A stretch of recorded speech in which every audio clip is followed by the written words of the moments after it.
हाँ जी, किवें हो तुसीं सारे। आई होप सारे वधिया हो गए। अज मैं तुहाडे लई इहो जिहा आइज़ मेकअप लिआई हाँ जो तुसीं किसी भी पार्टी मेकअप, रोका मेकअप या फिर इंगेजमेंट मेकअप ते कर सकते हो। चलो स्टार्ट करिए।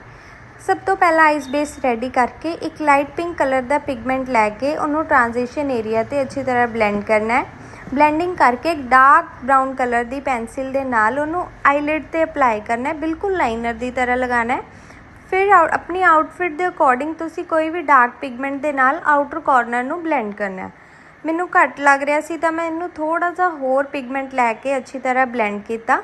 ब्लेंड करके फिर मैं शिमर पिगमेंट अप्लाई करूँगी जो मैं प्रॉश दी आई पैलेट च लगा रही हाँ।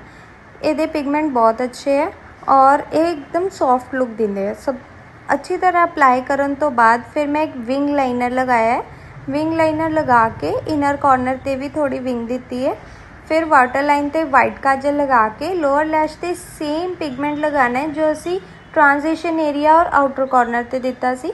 मस्कारा लगा के लैशिज नू अप्लाई करके ब्रो बोन और इनर कॉर्नर ते हाईलाइटर अप्लाई करके आईब्रोज नू अच्छी तरह डिफाइन करके अपने आइज़ मेकअप नू कंप्लीट किया है। हुण तुसीं दस्सिओ कि आइज़ मेकअप किद्दां दा लगा।